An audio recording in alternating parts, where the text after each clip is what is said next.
Hi friends, இன்னைக்கு நல்ல டேஸ்டியான சன்னா கிரேவியும் புசு புசுன்னு இருக்கிற மாதிரி பூரியும் தாங்க பார்க்க போறோம்.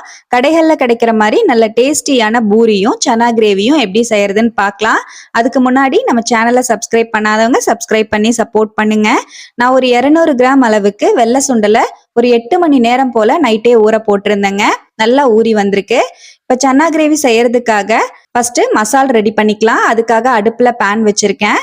1 டீஸ்பூன் போல ஆயில் சேர்த்துட்டு சின்னதா ஒரு துண்டு பட்டை, 5 கிராம்பு, 2 ஏலக்காய் சேர்த்துக்கலாம்.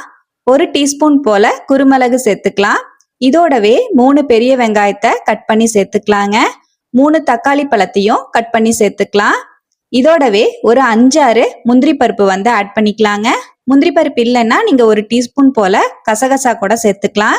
இப்ப எல்லாத்தையும் சேர்த்து நல்லா வதக்கி விட்டுருவோம். எல்லாத்தையும் சேர்த்து நல்லா வதக்கிட்டு ஒரு 5 நிமிஷம் போல அப்படியே மூடி போட்டு வச்சிருவோம். தக்காளி வெங்காயம் எல்லாம் நல்லா சாஃப்ட் ஆகி வெந்து வரட்டும். இப்ப பாருங்க, நல்லா தக்காளி வெங்காயம் எல்லாம் நல்லா சாஃப்ட் ஆக ஆரம்பிச்சிருச்சு. இன்னும் கூட கொஞ்சம் சாஃப்ட் ஆகட்டும். இன்னொரு 5 நிமிஷம் போல நான் மூடி போட்டு வச்சிடுறேன். இப்போ தக்காளி வெங்காயம் எல்லாம் நல்லா சாஃப்ட் ஆயிடுச்சு. இப்போ இதை நல்லா ஆற வச்சுட்டு மிக்சி ஜாருக்கு மாத்தி நல்லா நைஸா அரைச்சு எடுத்துக்கலாங்க. இந்த அளவுக்கு தக்காளி நல்லா சாஃப்ட் ஆனதுக்கு அப்புறமா நம்ம அரைச்சு எடுத்துக்கலாம். இப்போ நான் மிக்சி ஜாருக்கு தக்காளி வெங்காயத்தை சேர்த்துக்கிறேன். தண்ணி சேர்க்காம நல்லா நைஸா அரைச்சு எடுத்துக்கலாம். தேவைப்பட்டா தண்ணி சேர்த்துக்கோங்க. நம்மளுக்கு தக்காளிலேயே நிறைய தண்ணி விடும், அதனால தண்ணி தேவைப்படாது. இப்போ நல்லா நைஸா அரைச்சு எடுத்துட்டு வந்துட்டேங்க. இது இருக்கட்டும்.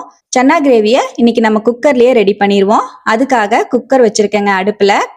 1 டேபிள் ஸ்பூன் போல ஆயில் சேர்த்துக்கிறேன். 1 டீஸ்பூன் போல ஜீரகம் சேர்த்துக்கலாம். 2 பச்சை மிளகாயை 2ஆ கீறி வச்சிருக்கேன். 1 கொத்து கருவேப்பிலையும் சேர்த்து நல்லா கலந்து விட்டுருவோம். இதோடவே நம்ம அரைச்சி வச்சிருக்கிற மசாலையும் சேர்த்துக்கலாம். அரைச்சி வச்சிருந்த மசாலையும் சேர்த்துட்டு 1 நிமிஷம் போல அப்படியே கலந்து விட்டுருங்க. இப்ப நல்லா கலந்து விட்டுட்டேன். இதுலயே 1/2 டீஸ்பூன் போல மஞ்சள் பொடி சேர்த்துக்கிறேங்க. 1 டேபிள் ஸ்பூன் போல மல்லிப்பொடி சேர்த்துக்கலாம்.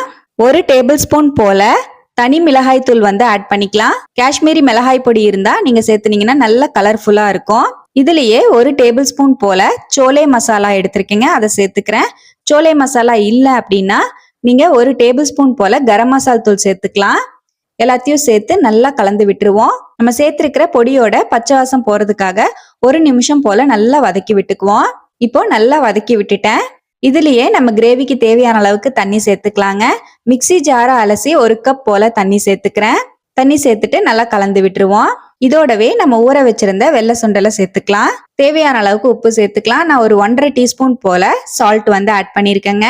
உப்பு சேர்த்துட்டு நல்லா கலந்து விட்டுருவோம். இப்போ குக்கர் மூடி போட்டு மூடி ஒரு 4ல இருந்து 5 விசில் விட்டு இறக்குனீங்கன்னா நம்மளோட சன்னா கிரேவி நல்லா ரெடி ஆயிடும். இப்ப பாருங்க, ஒரு 4 விசில் விட்டு நான் இறக்கிட்டேன். ஸ்டீம் நல்லா ரிலீஸ் ஆனதுக்கு அப்புறமா ஓபன் பண்ணிக்கலாம். அவ்வளவுதான், நல்ல சூப்பர் டேஸ்டியான சன்னா கிரேவி ரெடி ஆயிடுச்சுங்க. இந்த கன்சிஸ்டன்சில இருக்கிற மாதிரி கிரேவி செஞ்சீங்கன்னா சரியா இருக்கும். இப்போ நம்மளோட சன்னாவும் பாத்தீங்கன்னா நல்லா வெந்து வந்துருச்சு. சப்போஸ் உங்களுக்கு கிரேவி ரொம்ப தண்ணியா இருக்கிற மாதிரி இருந்தா மீடியம் ஃப்ளேம்ல வச்சு ஒரு 5 நிமிஷம் போல நல்லா கொதிக்க விட்டீங்கன்னா நல்லா கெட்டி ஆயிடும்.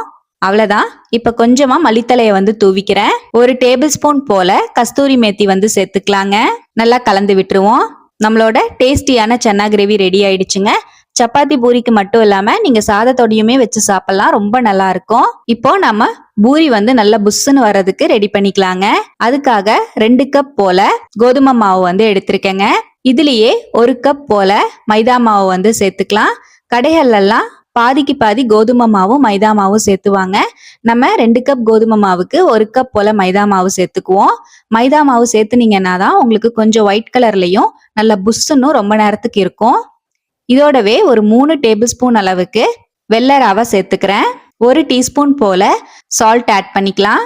1 டீஸ்பூன் போல சர்க்கரை சேர்த்துக்கலாங்க. இதோடவே கொஞ்சம் கொஞ்சமா தண்ணி சேர்த்து நல்லா கலந்துக்கலாம். மொத்தமா ஒரு 1.5 கப் போல தண்ணி தேவைப்பட்டுச்சுங்க. ஒவ்வொரு மாவு பொறுத்து தண்ணியோட அளவு மாறுபடும். கொஞ்சம் கொஞ்சமா தண்ணி சேர்த்து நல்ல கெட்டியான மாவா நம்ம பிசைஞ்சு எடுத்துக்கலாங்க. சப்பாத்திக்கு மாவு பிசைற மாதிரி ரொம்ப சாஃப்டான மாவா பிசையக்கூடாது. பூரிக்கு நல்ல கெட்டியா தான் பிசையணும். அப்பதான் பூரி நல்ல புஷ்ஷுன்னு வரும், ரொம்ப நேரத்துக்கு அமுந்து போகாமையும் இருக்கும். இப்ப பாருங்க, நல்ல மாவு இந்த அளவுக்கு பிசைஞ்சிட்டேன். எனக்கு கரெக்டா ஒரு 1.5 கப் போல தண்ணி தேவைப்பட்டதுங்க. இந்த அளவுக்கு கெட்டியா இருக்கிற மாதிரி பாத்துக்கோங்க. இப்போ நம்ம மாவு ரெடி ஆயிடுச்சு. ஒரு 10 நிமிஷம் போல அப்படியே தட்டு போட்டு மூடி வச்சிருவோம். இது இருக்கட்டும். இப்போ நம்மளோட பூரி மாவை ஒரு 10 நிமிஷம் போல ரெஸ்ட் விட்டுருந்தேங்க. நல்லா ஊறி வந்திருக்கு. இந்த அளவுக்கு நல்லா கெட்டியா இருக்கிற மாதிரி மாவு பிசைஞ்சிக்கோங்க. இப்போ பூரிக்கு நம்ம வந்து உருண்டை பிடிச்சுக்கலாம். இப்போ நான் கொஞ்சம் மீடியமான சைஸ்ல இருக்கிற மாதிரி உருண்டை வந்து போட்டுக்கிறேன்.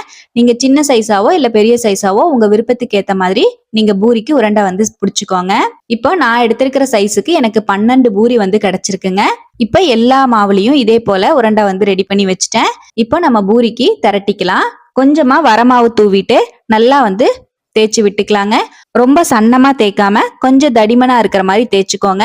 சப்பாத்திக்கு நம்ம நார்மலா ரொம்ப லேசா தேய்ப்போம். அதை விட 1 இன்ச் திக்னஸ் இருக்கிற மாதிரி நீங்க வந்து பூரிக்கு தேய்ச்சிக்கோங்க. அவ்வளவுதான், இந்த மாதிரி தேய்ச்சி எடுத்தீங்கன்னா சரியா இருக்கும். இப்ப நம்ம பூரி வந்து போட்டு எடுத்துடலாம். பூரி பொரிக்கிறதுக்காக அடுப்புல ஆயில் சூடுபடுத்தி இருக்கேங்க. ஆயில் நல்லா ஹை ஃப்ளேம்ல வச்சு சூடுபடுத்திக்கோங்க. இப்போ ஆயில் வந்து நல்லா சூடா இருக்கு. நம்ம பூரி வந்து போட்டு எடுத்துக்கலாம். பூரி போட்டோன்னவே நமக்கு நல்லா பொரிஞ்சு வரணும். அந்த அளவுக்கு ஆயில் சூடா இருந்தாதான் பூரி கரெக்டா நம்மளுக்கு நல்லா பொங்கி வரும். இப்ப பாருங்க, நம்மளோட பூரி போட்டோன்னே நல்லா பொரிஞ்சு வருது. நல்லா புஷ்ஷுன்னு வருது. நல்லா சூப்பரா கடைகள்ல கிடைக்கிற மாதிரி நம்மளோட பூரி வந்து ரெடி ஆயிடுச்சு. இதே போலவே இன்னொரு பூரியும் போட்டு எடுத்துக்கலாம். அவ்வளவுதான், நம்மளோட பூரி வந்து ரெடி ஆயாச்சுங்க. பூரி போட்டு எடுக்கிற வரைக்குமே ஆயில் வந்து நல்லா சூடா இருக்கிற மாதிரி பாத்துக்கோங்க. அப்பதான் பூரி வந்து நல்லா புஷ்ஷுன்னு வரும். ரொம்ப நேரத்துக்கு அமுந்து போகாம அப்படியேவும் இருக்கும். இப்போ நல்லா புசு புசு பூரியும் ரெடி ஆயிடுச்சுங்க. நல்ல டேஸ்டியான சன்னா கிரேவியும் ரெடி ஆயிடுச்சு. அவ்வளவுதான், இதே போலவே நீங்களும் வீட்ல புசு புசு பூரியும் சன்னா கிரேவியும் ட்ரை பண்ணி பாருங்க. ட்ரை பண்ணி பார்த்துட்டு எப்படி வந்ததுன்னு மறக்காம கமெண்ட்லயும் ஷேர் பண்ணுங்க. நம்ம சேனலை சப்ஸ்கிரைப் பண்ணாதவங்க சப்ஸ்கிரைப் பண்ணி ஒரு சப்போர்ட் கொடுங்க. லைக் பண்ணி ஷேர் பண்ணி கமெண்ட் பண்ணுங்க. தேங்க்யூ ஃப்ரெண்ட்ஸ், பாய்.